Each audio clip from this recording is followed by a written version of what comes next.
Protest किया Agnipath scheme को लेकर और एक जगह तो हाईवे को भी ब्लॉक किया गया कुछ समय तक। इसके अलावा हमने ये भी देखा है कि ऑपोजिशन पार्टीज के जो लीडर्स हैं ये भी आलोचना कर रहे हैं अग्निपथ स्कीम की। ये लोग कह रहे हैं एक ऐसे टाइम में जब इंडिया थ्रेट फेस कर रहा है ऑन टू फ्रंट, ये चाइना पाकिस्तान दोनों की बात कर रहे हैं, ऐसे टाइम में ये जो अग्निपथ स्कीम है ये आर्मी की ऑपरेशनल इफेक्टिवनेस कम कर देगी। तो इस वीडियो में हम जानेंगे कि अग्निपथ स्कीम को लेकर क्या आलोचना हो रही है और कुछ लोग यहाँ पर क्या डिमांड कर रहे हैं और आर्मी ने क्या कहा है कि आर्मी के लिए अग्निपथ स्कीम इंपॉर्टेंट क्यों है। नाउ डिस्कस करते हैं इस टॉपिक को इन डेप्थ। मगर आगे बढ़ने से पहले आपसे पूछूंगा एक क्वेश्चन यहाँ पर यह है कि इसमें से वो कौन सी स्टेट है जिसको टॉप पोजीशन मिली है इन खेलो इंडिया यूथ गेम्स 2021। ये है यहाँ पे आपकी ऑप्शन, कर्नाटका, हरियाणा, महाराष्ट्र या फिर ओडिशा। कमेंट सेक्शन में करिए उत्तर, सही आंसर आपको मिलेगा वीडियो के एंड में। नाउ अग्निपथ स्कीम के बारे में जो बेसिक्स है ये मैं आपको इससे पहले की वीडियो में बता चुका हूं। बेसिक्स यही हैं कि 17.5 से लेकर 21 साल के जो नौजवान हैं ये इस स्कीम के अंडर कर सकते हैं एनरोल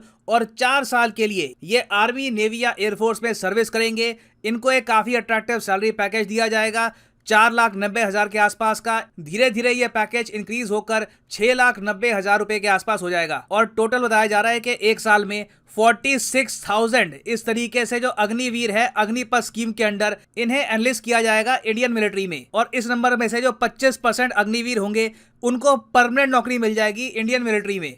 और भारतीय सेना के जो वाइस चीफ है, जब इनसे पूछा गया कि अग्निपथ स्कीम से भारतीय सेना को फायदा कैसे होगा, तो इन्होंने जवाब दिया है कि हमारा फोकस है कि आर्मी की जो एवरेज एज है ये कम हो जाए। अभी के लिए इन्होंने बताया कि जो एवरेज एज है आर्मी में ये 32 से 33 साल की है। अगर हम अग्निपथ स्कीम को 8 से 10 साल तक लगातार रोटेशन बेसिस पर लाते रहे तो आराम से जो एवरेज एज है ये कम होकर 26 के आसपास आ जाएगी। और इन्होंने यहाँ पर यह भी कहा है कि इससे भारतीय सेना और जरा फिट हो जाएगी और आने वाले 180 दिन में ही आप देखोगे कि बहुत सी रिक्रूटमेंट्स की जाएगी अग्निपथ स्कीम के अंडर। ना दूसरी तरफ हम देखें तो जो प्रोटेस्ट हो रहा है स्कीम के अगेंस्ट, वहां पर लोग कह रहे हैं कि जो ये 25% वाला सिस्टम है ये खराब है। अगर मान लो टोटल अग्निवीर होते हैं 45,000 युवक मिलिट्री को ज्वाइन करते हैं तो एटलीस्ट 50% रिटेंशन होनी चाहिए। 50% जो यहाँ पर युवक हैं इनको मिलनी चाहिए परमानेंट नौकरी। 25% का परसेंटेज बहुत ज्यादा कम है। उसके अलावा कई लोग यहाँ पर यह भी कह रहे हैं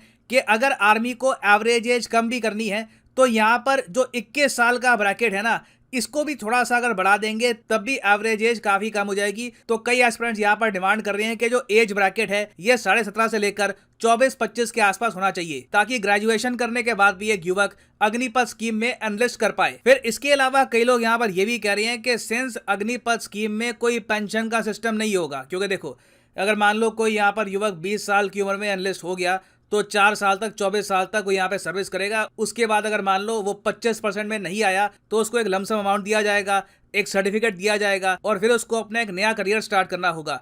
तो इस केस में लोग यहाँ पर कह रहे हैं कि जो ये 4 साल का सर्विस पीरियड है ये बहुत कम है। एटलीस्ट सर्विस पीरियड यहाँ पर होना चाहिए 7 साल का ताकि वो युवक कुछ अर्न भी कर पाए और जब उसको वो लमसम अमाउंट मिलेगा आर्मी से रिटायर होने के बाद तो वो लमसम अमाउंट एटलीस्ट 35 लाख के आसपास होना चाहिए। ये कई लोग डिमांड कर रहे हैं। और इस सब के बियॉन्ड आप अगर देखें तो कई लोग इस स्कीम की आलोचना भी कर रहे हैं ये कहकर बहुत सारे यंगस्टर सिर्फ कुछ ही समय के लिए अगर आर्मी को ज्वाइन करेंगे इससे आर्मी की इफेक्टिवनेस में फर्क आएगा।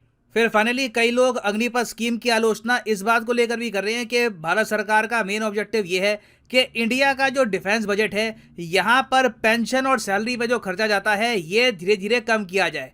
अभी आप अगर देखो इंडिया का जो डिफेंस बजट है 2022-23 का ये 5,25,000 करोड़ रुपए का है पूरा डिफेंस बजट। इसमें से आप अगर देखो तो 1,20,000 रुपीज तो सिर्फ पेंशन का ही है, सैलरी का अलग है। सिर्फ पेंशन के हम 1,20,000 करोड़ देते हैं। तो कहीं ना कहीं सरकार यहाँ पर फोकस करना चाहती है कि पेंशन सैलरी कम की जाए, मैन पावर कम हो ताकि हम जरा बेहतर इक्विपमेंट परचेज कर पाए मिलिट्री के लिए।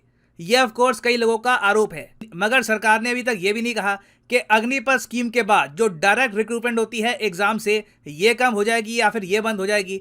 तो I think best case scenario यहाँ पर ये होना चाहिए, सरकार अगर यहाँ पर ये क्लैरिफाई कर दे कि लगातार जो रिक्रूटमेंट होती है एग्जाम के थ्रू जहाँ पे परमानेंट जॉब मिलती है वो अपनी जगह बनी रहेगी।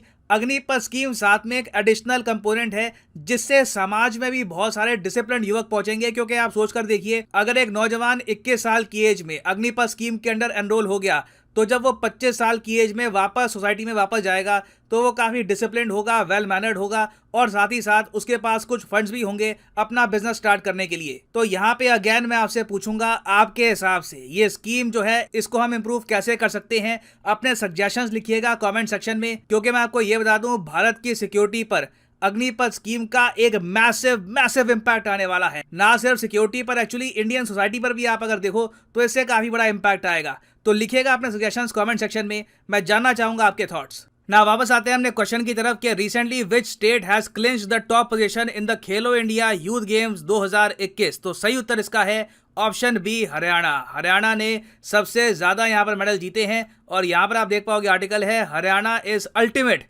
खेलो India champion. Total medal tally में जीते हरियाणा ने 52 गोल्ड। सेकंड नंबर पे है महाराष्ट्र जिसने जीते हैं 45 गोल्ड। बहुत इंपॉर्टेंट है एग्जाम पर्सपेक्टिव से। मेक